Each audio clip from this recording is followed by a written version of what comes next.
नमस्कार। दीपक KM hospital Jaipur के YouTube channel पे आपका हार्दिक स्वागत है। आज इस वीडियो में हम आपको कुछ ऐसे क्वेश्चंस को एक्सप्लेन करने की कोशिश कर रहे हैं, ऐसे क्वेश्चंस का आंसर देने की कोशिश कर रहे हैं जो कि अक्सर पेरेंट्स के दिमाग में आते हैं। मैं लास्ट 25 इयर्स की जो प्रैक्टिस के अंदर जो लोगों ने जो आकर के मेनली क्वेश्चंस करते हैं या उनके दिमाग में क्वेश्चंस आते हैं, वो उन जनरली उन क्वेश्चंस पे आज अपन कुछ एक्सप्लेनेशन मैं आपको दे रहा हूँ, उसके आंसर देने की कोशिश कर रहा हूँ।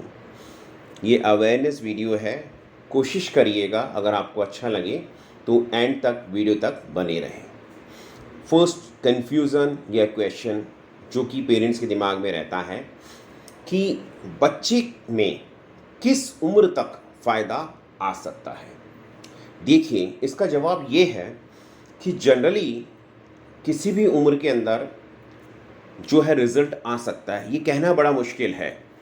हालांकि जो फेस बनाए गए हैं, मतलब फेस समझे गए हैं, उसमें ये है 0 to 6 यानी 6 साल से छोटे बच्चों में तेज़ी से रिज़ल्ट आ सकते हैं, 6 से 10 में उससे कम आ सकते हैं, 10 से 15 में उससे कम आएंगे, 15 प्लस में उससे कम आएंगे।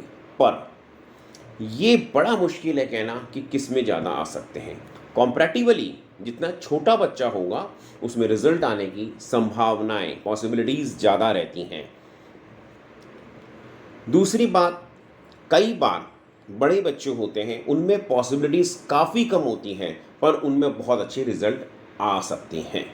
नेक्स्ट है, अक्सर ये क्वेश्चन किया जाता है कि मैं ट्रीटमेंट करवाऊं तो क्या बच्चा मेरा 100% ओके हो जाएगा। ओके से मतलब ठीक हो जाएगा, यानी कि बिल्कुल सही हो जाएगा। जैसे एक नॉर्मल बच्चा, नॉर्मल से मतलब जिस बच्चे में किसी तरह की कोई प्रॉब्लम नहीं है, वो सारे काम कर रहा है, सब कुछ करता है अकॉर्डिंग टू एज, क्या वैसा कर पाएगा? तो मैं आपको ये बताऊं कि जैसे हम बात कर रहे हैं इस संदर्भ में सेरेब्रल पाल्सी के, सेरेब्रल पाल्सी इनक्योरेबल यानी लाइलाज बीमारी की श्रेणी के अंदर आती है। यानी वो बीमारी जो 100% ठीक नहीं होती, यानी शरीर से बाहर नहीं निकल सकती, पर ट्रीटमेंट करने से, प्रॉपर मैनेजमेंट से, प्रॉपर ट्रेनिंग से इसके अंदर बच्चे को इतना बनाया जा सकता है, इतनी कोशिश की जा सकती है, उसकी संभावनाएं रहती हैं कि वो अपना काम अपने आप से कर सके, कल को किसी पे निर्भर ना रहे। तो ये चीज़ कहने का मतलब ये है कि कोई भी चीज़ को अगर अपन सोचें कि क्या पूरी तरह से ठीक हो जाएगा, जैसे अब कई बीमारियां हैं जो लाइलाज बीमारी के कैटेगरी के अंदर आती हैं, जो एक रोज़मर्रा की बीमारियां हैं, तो क्या हम वो ठीक नहीं होती हैं 100%, लेकिन हम उनके मेडिसिन खाते हैं ताकि वो कंट्रोल में रह सके। जैसे डायबिटीज़ है, 100% ठीक नहीं होती है, लेकिन हम दवाई खाते हैं। क्यों? क्योंकि वो भी लाइलाज बीमारी की श्रेणी में आ रही है, इसलिए खाते हैं ताकि शुगर लेवल कंट्रोल रह सके। नेक्स्ट क्वेश्चन जो अक्सर लोग करते हैं या कन्फ्यूज़न रहता है कि क्या गारंटी है। तो गारंटी वर्ड जो है ना, ये एक अजीब सा वर्ड है। गारंटी वर्ड किसी भी फील्ड के अंदर एडजस्ट नहीं होता। अगर ऐसा होता तो इंश्योरेंस वाला जो वर्ड है ना, वो बिल्कुल गायब हो जाता। देखिए, हम जब गाड़ी खरीदते हैं तो सबसे पहले इंश्योरेंस कराया जाता है, क्योंकि हम कितने ही परफेक्ट ड्राइवर क्यों ना हो, लेकिन हमारा एक्सीडेंट हो भी सकता है। हम ये नहीं करते कि एक्सीडेंट होगा, लेकिन हो जाता है। तो उसके लिए, हमारी सिक्योरिटी के लिए हम इंश्योरेंस कराते हैं। तो कहने का मतलब ये है कि गारंटी वर्ड किसी भी जगह एडजस्ट नहीं होता। हम पढ़ाई करते हैं, हम कोचिंग के लिए जा रहे हैं, हम पढ़ रहे हैं, तो क्या हम, तो वर्ड आएगा कि क्या, सपोज करो हमने 12th कर ली, हमने ग्रेजुएशन कर लिया, तो क्या हमको अच्छी नौकरी मिलेगी? क्या गारंटी है? Question mark. नेक्स्ट आता है, हमने कोचिंग कर ली, तो क्या हमारे को एक प्रॉपर जगह पे जिस चीज़ के लिए हम कोचिंग करें उसमें सेलेक्ट होंगे? Question mark. तो गारंटी वर्ड किसी जगह एडजस्ट नहीं होता, तो इसके चक्कर में ना पड़े, प्रॉपर ट्रीटमेंट पे ध्यान दें ताकि बच्चे में रिजल्ट आ सके। हर जगह कोशिश की जाती है, कोई भी एक्सपर्ट कोशिश करेगा आपके बच्चे में अच्छे रिजल्ट लाने की, और आप भी कोशिश करेंगे अच्छे से अच्छा रिजल्ट लाने की। नेक्स्ट, कई बार ये कहता है कि खाना ही तो देना है। अब ये कई बार वो बैठ रहना है बच्चे, मैं इसमें पैसा समय क्यों लगाऊं? करना क्या है, एक आकर के बच्चे को खाना देना है, ख़त्म बात। देखिए ऐसा है, ऐसा बोल करके आप बच्चे को गलत चीज़ों से कंपेयर कर रहे हैं। ऐसा नहीं करें। खाना देना एक बहुत कुछ नहीं होता, उसके अंदर इमोशंस हैं, वो सब कुछ समझते हैं बच्चे। हमको ऐसा लगता है कि जो बच्चा बोल नहीं पा रहा या प्रॉपर अकॉर्डिंग टू एज समझ नहीं पा रहा, उसके इमोशंस नहीं हैं या वो नहीं, उनमें इमोशंस भी होते हैं, वो हर चीज़ को एहसास करते हैं। तो हमको सिर्फ इसका खाना देना है, कपड़े चेंज करना है, इस पर ना रहे हैं, बेटर करने की कोशिश करें कि हम इसमें ज़्यादा से ज़्यादा कैसे कर सकते हैं। नेक्स्ट आता है कंपैरिजन। हम कंपेयर करते हैं कि सो एंड सो बच्चे के अंदर, मतलब जिस बच्चे में किसी तरह की प्रॉब्लम नहीं है उससे कंपेयर करने की कोशिश करते हैं कई बार, या जिसमें थोड़ी सी प्रॉब्लम है उससे कंपेयर। तो आप कंपेयर मत करिए, आप कोई भी दूसरे बच्चे के अंदर से अपने बच्चे को कंपेयर मत करिए। आप ये देखिए कि आपका बच्चा एक्सक्यूज मी पर्टिकुलर एज के अंदर क्या चीज़ नहीं कर पा रहा है, और उसके अंदर वो क्या, जैसे बच्चा 10 महीने का है फॉर एग्जांपल, बच्चा बैठ नहीं पा रहा, तो आपको क्या करना है ऐसा जिससे कि बच्चा बैठ सके। यानी 15 महीने का हो गया, बच्चा खड़ा नहीं हो रहा, तो आपको क्या करना है। यानी बच्चा 12 महीने में पहला शब्द नहीं बोला, 2 साल का हो गया, बात नहीं कर रहा, इट मीन्स आपको क्या करना है आपके बच्चे में, इस चीज़ पे ध्यान दें, ना कि कंपेयर करें दूसरे बच्चे से। नेक्स्ट आता है कॉम्पीट, यानी कंपटीशन। कॉम्पीट करने का मतलब है, कई बार ये क्वेश्चन किया जाता है कि मैंने प्रॉपर मैनेजमेंट कर दिया, प्रॉपर ट्रीटमेंट दे दिया, प्रॉपर ट्रेनिंग दे दी, तो क्या मेरा बच्चा एक ऐसे बच्चे के साथ में कॉम्पीट कर पाएगा जो कि 100% जिसको किसी तरह की कोई प्रॉब्लम नहीं है। तो यहाँ पे जवाब आता है, डिपेंड करता है कि उसको क्या प्रॉब्लम है। जैसे उसको फिजिकल डिसेबिलिटी है, फिजिकल डिसेबिलिटी मतलब फॉर एग्जांपल मैं आपको बताऊं कि जैसे स्पैस्टिक डाइपैरेसिस है, सेरेब्रल पाल्सी का पार्ट, उसमें कमर से नीचे के हिस्से में ज़्यादा इफेक्ट होता है। इफेक्ट पूरे में बॉडी में आ सकता है, लेकिन नीचे के पार्ट में ज़्यादा इफेक्ट आता है। तो अगर सपोज करो वो व्हील चेयर पे है या चेयर पे बैठा है पर, और उसका आईक्यू लेवल बिल्कुल नॉर्मल है, हाथ यानी ग्रास्पिंग और हाथ का जो चलना है अपर लिम बिल्कुल सही तरह से, यानी हाथ सही तरह से वर्क करते हैं, उसमें कोऑर्डिनेशन है।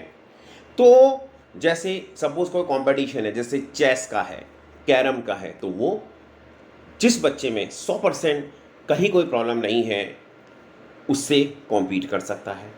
या फिर सपोज करो ब्रेन 100% यानी IQ level, not brain, IQ level अगर नॉर्मल है, अगर आईक्यू लेवल अगर नॉर्मल है और स्पीच भी नॉर्मल है, बोल सकता है, गा सकता है, अब आ रहा है कंपटीशन सिंगिंग, तो सिंगिंग कंपटीशन में भी वो कॉम्पीट कर सकता है बराबर किसी से भी। नेक्स्ट आता है एजुकेशन पार्ट। एजुकेशन पार्ट यानी आईक्यू लेवल नॉर्मल है, सेकंड, जब और हाथ का मतलब आई हैंड कोऑर्डिनेशन, हाथ में ग्रास्पिंग, जो चाहे अपन फाइन मोटर हो, ग्रॉस मोटर हो, वो अगर नॉर्मल है तो वो किसी भी एग्जामिनेशन को क्रैक कर सकता है, एग्जामिनेशन को पास कर सकता है और कॉम्पीट कर सकता है किसी से भी। अब नेक्स्ट आता है, कई जने ऐसे कहते हैं कि इतने साल हो गए, बच्चा मेरा 5 साल का हो गया, 7 साल का हो गया, 10 साल का हो गया, 3 साल का हो गया, 15 साल का हो गया, मैं काफ़ी पैसा और समय इसमें लगा चुका हूँ, तो अब मैं थक चुका हूँ, अब मैं और पैसा या समय इसमें बर्बाद या नहीं लगा, बर्बाद या और इसके अंदर लगाना नहीं चाहता। तो उसका जवाब ये आता है कि देखिए ऐसा है, इस दुनिया के अंदर कोई भी ऐसे माँ बाप नहीं हैं जिनको ये पता चले कि उनके बच्चे में किसी तरह की कोई तकलीफ़ है और वो ट्रीटमेंट नहीं कराएं। जिस दिन से जिस माँ बाप को ये पता चलता है कि मेरे बच्चे में ये तकलीफ़ आ गई है जिसके कारण से बैठ नहीं पा रहा, बोल नहीं पा रहा, समझ नहीं पा रहा, तो जहाँ भी उसको पता चलता है, जहाँ भी वो ट्रीटमेंट करवा सकता है या जो कुछ भी उसके लिए संभव है वो 100% करवाता है। पक्का करवाता है, ऐसा नहीं करवाता। पर यहाँ मैं आपको एक एग्जाम्पल आंसर दूंगा कि नो डाउट इतने सालों में आपने ट्रीटमेंट कराया, आप हताश भी हो जाते हैं जब रिज़ल्ट नहीं आते हैं, पैसा भी काफ़ी लग चुका होता है, आपका टाइम भी काफ़ी लग चुका होता है। पर मैं फिर भी कहूँगा कि हताश नहीं होइए। हो सकता है कि मान लो सपोज करो पहले किसी के पास रिजल्ट नहीं आया, सेकंड व्यक्ति के पास आ जाए, थर्ड व्यक्ति के पास आ जाए, यानी हो सकता है आपने किसी सो एंड सो पर्सन से ट्रीटमेंट कराया, मान लो रिजल्ट नहीं आया, मान लो मेरे पास कराया, सेकंड सेकंड मतलब मेरे पास आया, मान लो मेरे पास भी रिजल्ट नहीं आया, हो सकता है थर्ड के पास जाने से आ जाए। तो मेरा कहने का मतलब है कि होप ना खोएं, क्योंकि होप खो देंगे, हताश हो जाएंगे, तो आप हाथ पे हाथ रख के बैठ जाएंगे, उससे कुछ हमको मिलेगा नहीं। नेक्स्ट आता है, मैं दूर दूर तक दिखा चुका हूँ, जहाँ भी मैं जा सकता हूँ, मैंने इस सिटी में दिखाया, उस सिटी में दिखाया, बट नेचुरल आपने दिखाया होगा, जहाँ भी आपको पता चला होगा कि बच्चे का ट्रीटमेंट यहाँ हो सकता है, बट नेचुरल आप तुरंत लेके भागे होंगे। बिल्कुल इस बात से सहमत हैं। लेकिन क्या पता अगर आप वहाँ गए तो अगर आप 7 जगह जा चुके हैं तो 8वीं जगह पे रिज़ल्ट आ जाए, 9वीं जगह पे रिज़ल्ट आ जाए, तो होप ना छोड़ें। नेक्स्ट आता है कि ट्रीटमेंट से फ़ायदा क्या है। मतलब ये अगर ट्रीटमेंट करा भी लिया तो चल भी लिया, मान लो बैठ भी गया, मान लो चल नहीं पाया, चल लिया, डगमगा के चला, गिर रहा है, तो उससे फ़ायदा क्या है। मतलब नॉर्मल 100% वॉक, दौड़ना भागना वैसा तो शायद कर पाए, शायद ना कर पाए, नो डाउट ऐसा हो सकता है। बट एक चीज़ का ध्यान रखें कि अगर आपका बच्चा बैठता नहीं है और वो बैठने लग गया तो काफ़ी प्रॉब्लम्स आपकी कम हो सकती हैं। आपका बच्चा बैठता है पर खड़ा नहीं होता, आपकी प्रॉब्लम्स काफ़ी कम हो सकती हैं। आपका बच्चा खड़ा हो गया, चल नहीं सकता, तो आपकी प्रॉब्लम काफ़ी हद तक कम हो सकती हैं। तो ये चीज़ ना सोचें कि ऐसा तो हो नहीं पाएगा, ये तो हो नहीं पाएगा। जो कुछ हो गया, जो कुछ रिज़ल्ट आ गया, उसमें सोचिए वो चीज़ आने से आपको कितनी परेशानियाँ कम हो जाती हैं। परेशानी से मतलब मान लो बच्चा वॉशरूम तक नहीं जा सकता, यानी वो काम अगर वॉशरूम जा कर के अपने आप आ जाता है तो भी एक बहुत बड़ा अचीवमेंट हो सकता है। किस लिए, नेक्स्ट क्वेश्चन आता है, मैं किस लिए ट्रीटमेंट कराऊँ। मैं इसको मैं ट्रीटमेंट करा लिया, फ्यूचर में क्या मुझे इन मतलब बैक में कुछ मिलेगा, क्या ये मुझे कुछ वापस से इन रिटर्न कुछ देगा। देखिए ऐसा है, हम इन रिटर्न लेने के लिए ट्रीटमेंट नहीं कराते हैं, हम बच्चे की क्वालिटी ऑफ लाइफ को सुधारने के लिए ट्रीटमेंट कराते हैं, ताकि उसके अंदर सुधार आ सके, बच्चा की जो आगे की जो लाइफ है वो अच्छी हो सके, आपकी लाइफ अच्छी हो सके। तो ये चीज़ मैं सोची कि मैं क्यों ट्रीटमेंट कराऊं, ये मुझे रिटर्न में क्या दे। अच्छा आप ये बताइए कि कोई भी एक बच्चा जो है, सपोज करो जिस बच्चे में कोई तकलीफ़ नहीं है, हम उसको खूब पढ़ाते हैं, लिखाते हैं, तो हम ये नहीं सोच के कराते हैं कि इन रिटर्न हमारे को बड़ा होकर के हमारे को कमा के देगा, इन देगा। ऐसा नहीं होता। हमारी सोच ये रहती है कि एटलीस्ट इसका फ्यूचर अच्छा हो सके, ताकि ये खुद जो है एक अच्छी पोजीशन में रह सके। नेक्स्ट आता है कि सो एंड सो बच्चे ने ट्रीटमेंट कराया था तो उसमें तो रिज़ल्ट आ गया था, क्या मेरे बच्चे में आएगा। या सो एंड सो बच्चे ने ट्रीटमेंट कराया था, उसमें तो रिज़ल्ट आया ही नहीं, तो क्या मेरे बच्चे में भी कौन सा आ जाएगा। देखिए एक चीज़ बात ध्यान रखें, चाइल्ड साइकोलॉजी कहती है कि चाइल्ड इज़ यूनिक, हर बच्चा अलग अलग है, हर बच्चा अलग अलग है। यानी कि आप किसी भी बच्चे को एक्सक्यूज़ मी कंपेयर नहीं कर सकते, यानी आप ऐसे नहीं कर सकते, क्योंकि हर में कोई भी जो ट्रीटमेंट के जो रिजल्ट्स रहते हैं वो पर्सन टू पर्सन वेरी करते हैं। यानी किसी बच्चे में बहुत अच्छे रिजल्ट आ सकते हैं ट्रीटमेंट से, किसी बच्चे में हल्के फुल्के रिजल्ट आएंगे, किसी बच्चे में बहुत कम आएंगे, किसी में बहुत ज़्यादा आएंगे, किसी में और किसी किसी के अंदर कितना भी कर लो शायद ना के बराबर आए। पर ट्रीटमेंट करने से सुधार आने की संभावनाएं रहती हैं, यानी नहीं ट्रीटमेंट करने से कोई संभावना नहीं है, ट्रीटमेंट करने से संभावनाएं रहती हैं। सबसे एक क्वेश्चन ये रहता है कि सबसे ज़्यादा अफेक्टेड कौन रहता फैमिली के अंदर। तो ऐसा है कि सारी जो फैमिली मेंबर्स हैं ना अटैच्ड होते हैं बच्चे से, यानी कि अगर एक बच्चे को किसी तरह की प्रॉब्लम है तो उसमें उसके जो फैमिली मेम्बर्स हैं, जैसे सपोज करो उसके नाना नानी, मतलब मदर साइड में, फादर साइड में नाना नानी, मामा मामी, चाचा चाची, फादर साइड में चाचा चाची, बुआ, एक्सवाइजेड, जो भी उससे जो भी अटैच्ड है, मतलब जो भी रिलेशंस, जो क्लोज रिलेटिव हैं, जो भी हैं, वो सब इक्वली अफेक्ट होते हैं। इक्वली अफेक्ट से मतलब मेरा है कि अगर बच्चे को प्रॉब्लम आ रही होती हैं तो सब इस चीज़ को फेस करते हैं। फेस से मतलब उनको सबको अंदर से ही लगता है कि बच्चे के अंदर किसी भी तरह से बच्चे के अंदर रिजल्ट आ जाए। वो सब इस तरह के लिए चिंतित होते हैं कि बच्चे में जितना अच्छा हो जाए, जितना अच्छा जल्दी और जितना अच्छा रिजल्ट आ सके वो आ जाए। लेकिन यहाँ पे मैं एक चीज़ बताऊँगा कि सबसे ज़्यादा इफेक्ट जो आता है ना, वो पेरेंट्स को आता है। पेरेंट्स में भी सबसे ज़्यादा मदर सबसे ज़्यादा अफेक्टेड हो जाती है। बट नेचुरल है, क्योंकि मैक्सिमम टाइम, क्योंकि सबसे ज़्यादा अटैच जो होगा वो बच्चा मदर से होगा। तो देखिए, तो इसलिए हमको जो ट्रीटमेंट, अच्छा ट्रीटमेंट कराने के लिए यहाँ पे सभी जने यहाँ पे इक्वली कोशिश करेंगे। इक्वली मतलब मामा मामी भी चाहेंगे, चाचा चाची भी चाहेंगे, नाना नानी भी चाहेंगे, दादा दादी भी चाहेंगे, बट नेचुरल है माँ बाप मम्मी पापा तो चाहेंगे ही चाहेंगे। नेक्स्ट क्वेश्चन एक और आता है कि क्या मैं अगर सपोज करो इलाज ना कराऊं तो फ़र्क क्या पड़ता है, इसके अंदर क्या होगा, मतलब आज मैंने नहीं कराया। देखिए, इसका जवाब मैं आपको ये देता हूँ कि मान लो आज आप कोई ट्रीटमेंट आपको पर्टिकुलरली पता चल गया, मान लो आपको पता ही नहीं है तो एक अलग बात है, पता चल गया कि सो एंड सो ट्रीटमेंट से शायद रिजल्ट आ सके। अब आपने अगर ट्रीटमेंट कर लिया, आज के 10 साल 15 साल बाद जब आप बैठे होंगे, बातचीत कर रहे होंगे, तो ये अगर ट्रीटमेंट से फ़ायदा आ गया तो आप सोचेंगे बहुत बढ़िया हुआ जो हमने टाइम पे ट्रीटमेंट ले लिया, आज बच्चे के अंदर बच्चा काफ़ी कुछ कर पा रहा है, इंडिपेंडेंट है। मान लो ट्रीटमेंट लेने के बाद में कोई रिजल्ट नहीं आया, तो एटलीस्ट आप अपने अंदर ये सोचेंगे कि हमने अपने सारे एफर्ट्स किए लेकिन फिर भी रिजल्ट नहीं आया, कोई बात नहीं, जो हम कर सकते थे हमने हर चीज़ की।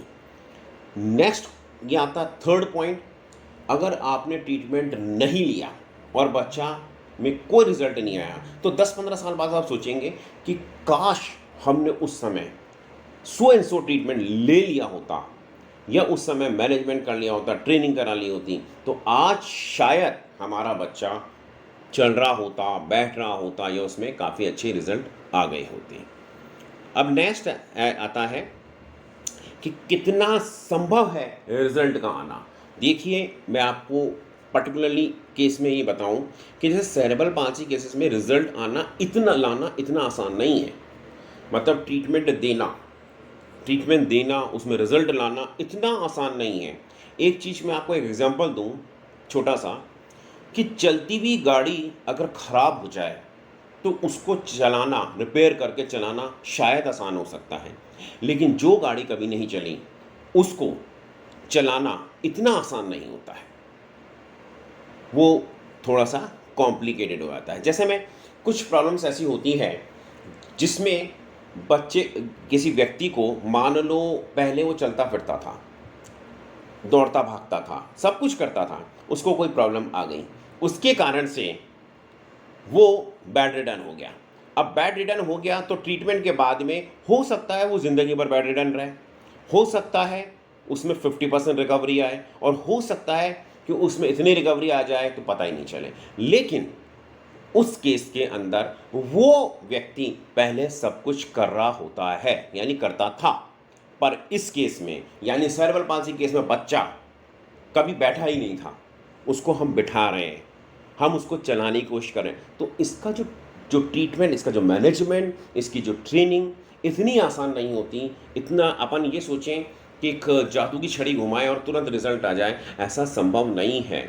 उसके अंदर काफ़ी पेशेंस रखना पड़ता है, हमको काफ़ी कोशिश करनी पड़ती है, चाहे जो भी स्पेशलिस्ट उसको ट्रीटमेंट दे रहे हैं उनको भी, या पेरेंट्स जो कि उसमें घर में प्रैक्टिस करा रहे हैं या उनके साथ में रह रहे हैं उनको भी काफ़ी पेशेंस रखना पड़ता है। अच्छा, सबसे इम्पॉर्टेंट बात ये है, जो मेन बात ये है कि कोई भी स्पेशलिस्ट हो या कोई भी या पेरेंट्स हों, वो कोशिश ये करते हैं कि उसमें अच्छे से अच्छा रिजल्ट ला सकें, लेकिन रेस्पॉन्स जो होता है ना वो पर्सन टू पर्सन वेरी करता है। तो किसी बच्चे में बहुत अच्छा रेस्पॉन्स आता है, किसी बच्चे में कम रेस्पॉन्स आता है। तो होप मैंने काफ़ी क्वेरीज जो मैंने लास्ट 25 ईयर्स के अंदर महसूस